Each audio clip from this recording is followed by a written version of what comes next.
The Red Room.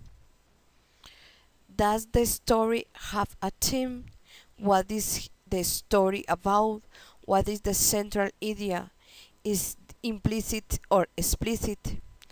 The theme of the story is about a red room that is located in Castle and is haunted, and about which there are many legends because it is believed that the Earl of Lorraine was persuaded to make a job to his wife Phil, but the Scalas died. The history is quite explicit and is developed throughout the different events and the author suffers. Who is the protagonist of this story? Try to establish his hair, age, family, background, social class, and status and occupation. The protagonist of the story is an Englishman of the 1898 era. Title more or less that the history is 28 years old, is cultured, intelligent, and bold, single, comes from a wealthy English family with a good education. His profession could possibly be real estate because of his interest in discovering if there were scarce and scarcer so that he could sell it.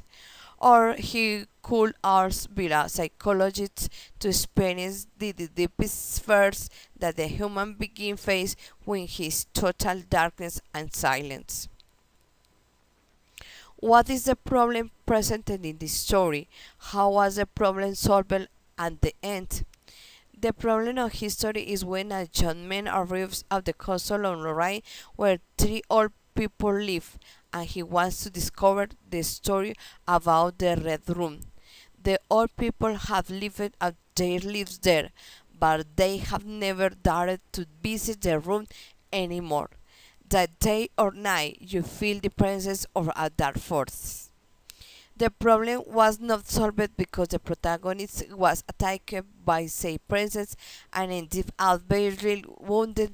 We led the elders to verify that their suppositions were true. And what point is the story is the tension hikes, is that the dramatic climax. There are two very dramatic points in the story. The first, when the hero says to go out alone to find the red room and feel a princess begin with bad manages to control his nerves. The second, when he walks down the long corridor and the silver moon illuminates the sculpture on Ganymede and the eagles, because he seems as if someone is hidden to attack him. The climax of the story happens when he decides to sleep in the room, illuminated with lots of candles and the light of the fireplace, but after midnight they begin to pay without explanations one by one until everything is completely dark. It's just a panic attack to leave the room and hits the fertile heart until you lose conscience. Does the story involve an epiphany or moment on insight, revelation, or revelation for the protagonist or the reader? Who is the moment present? I think that there are one of those situations where is a frustration for not seeing the gods that supposedly inhabit there, but confronting oneself and the deepest fears that we have as human beings. Thank you.